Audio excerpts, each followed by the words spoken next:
All aboard! Greetings and salutations, you Subway Surfer strap hangers.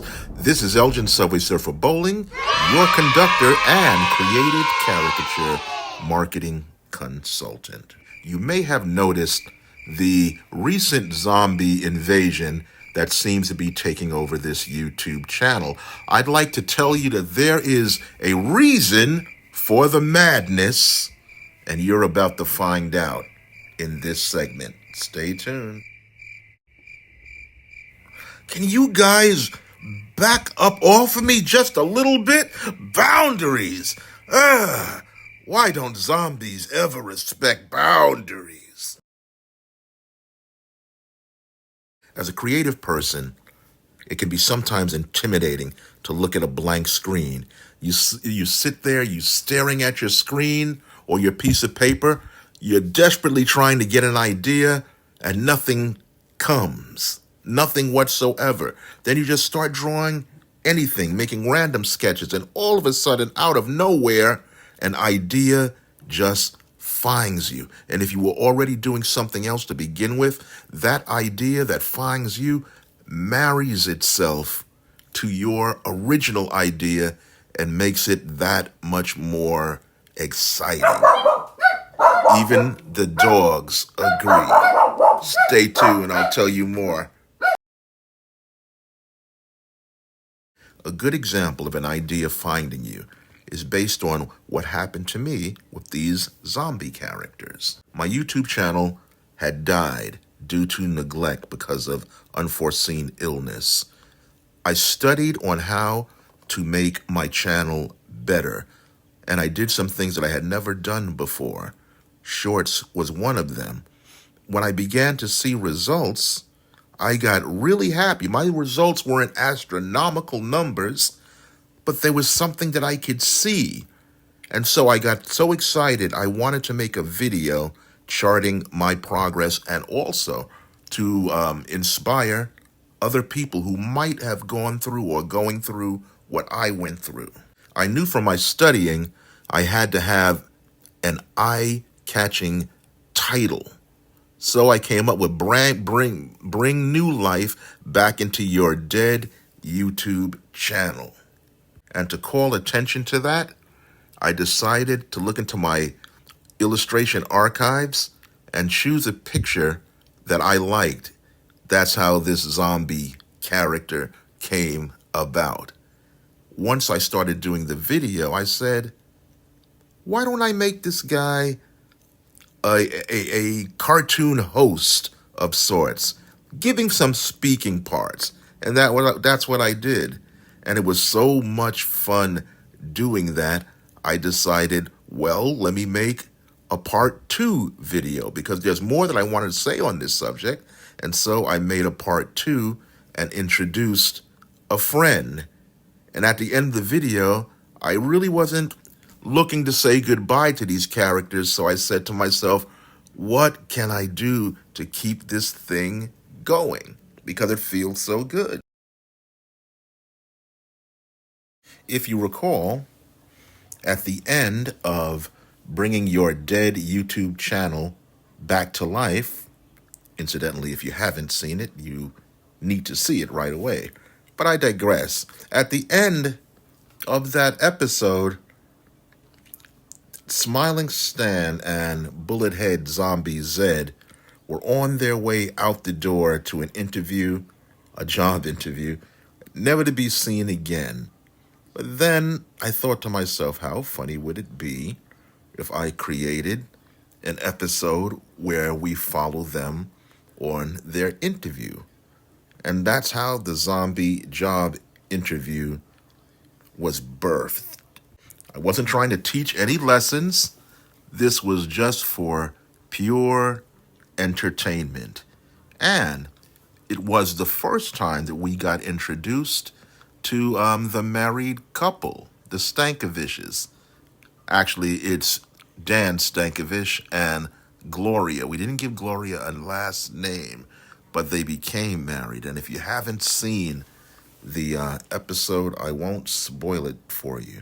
But what's interesting about the zombie job interviews, it introduced us to those new two characters who actually now have taken over the series of the zombie graveyard giggles.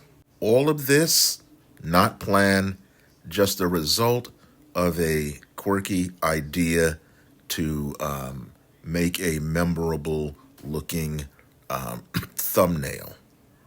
But that's what happens. My series, Graveyard Giggles, is a zombie family sitcom told 1 minute at a time. I've only got 1 minute to make a short, 60 seconds. And so I've got to make that count. And I thought it would be an interesting artistic experiment to see if I could actually tell a story 1 minute at a time, tell a corny joke, but keep this thing going. And so that's what I'm attempting to do here, to make it interesting, to make it fresh. If I want to expand on a story, of course, I'll do that in a more lengthier video. So please, just when you're looking at one of these videos, look below, because there's usually going to be a connection to a more expanded story. So be sure you click on that link that's located in the lower left-hand corner of every video, every short video rather. And this is something I suggest you do also when you're making your shorts. See if you can tell an ongoing story like a sitcom in different parts, in different episodes.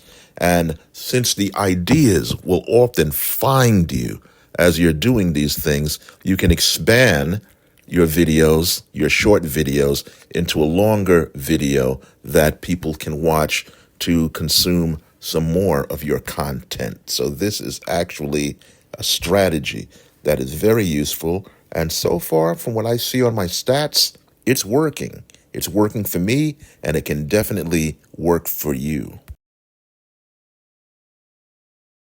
I know I sound crazy, but in order to draw good characters, you must believe that your characters are real. I've read stories about actors who sometimes are a pain in the neck with directors, hold up production because they read the script and they say to the director, my character wouldn't do this.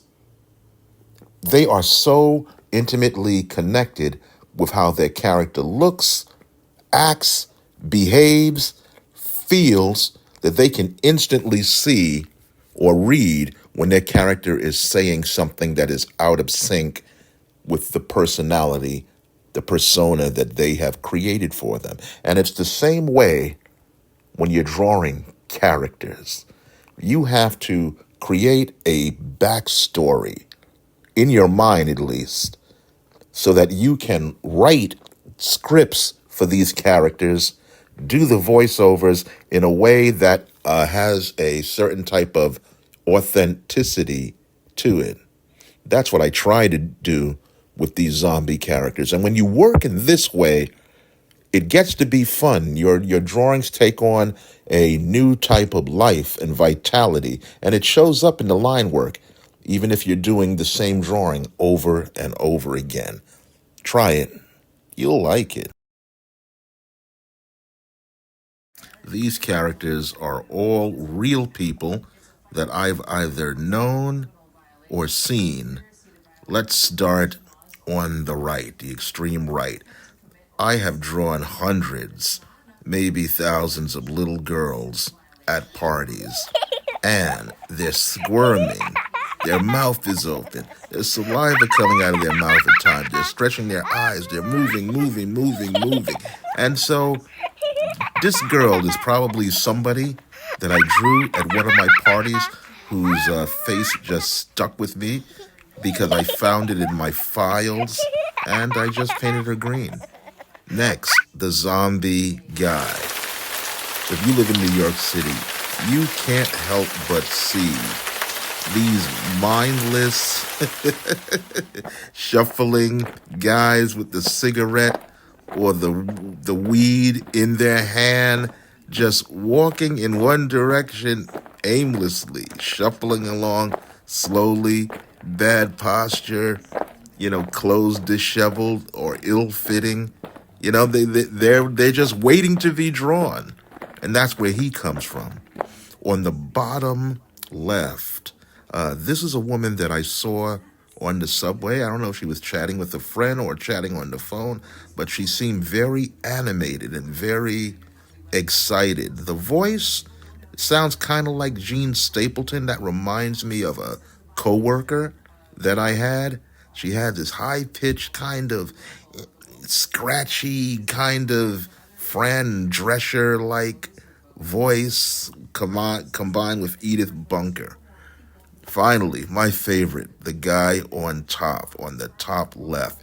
This is a businessman that I literally saw on the number 6 train, Wall Street line. And all of the businessmen usually look tired, worn out, zombie-like, with a vein coming out of their neck. So I drew this guy, and I just knew that something would come up that would fit his look and his character. So once you have your characters down pat and they're based in some type of reality, it's easy to write for them, and it's easy to do dialogue for them. There's definitely a reason why the zombie characters always look the same. The easy answer is I was just too lazy to draw them in another pose. That would be the easy answer. And actually, that is the answer. But the more I thought about it, the more I thought about what a zombie is. It's some type of unalived thing, devoid of life, devoid of vitality, devoid of verb, and they're kind of stuck in this sort of existence. Nothing changes, not even an expression. And I thought it would be a nice visual representation of who they are, and maybe you would also get a laugh out of it. I'd like to hear your thoughts on that, incidentally. And in this world that's constantly changing rapidly from one day to the next, isn't it nice that something stays the same? Doesn't it feel like a nice, safe place knowing that your zombies are always going to be the same, as long as you're not in biting distance, of course? Oh no, look at the time. What am I doing meandering around here? I've got videos to make, so long, you strap hangers. This is Elgin, Subway Surfer Bowling, your creative caricature marketing consultant. As always, comment, like, share, and especially subscribe so we can keep bringing you this great, magically delicious content that you keep consuming. So long, until next time.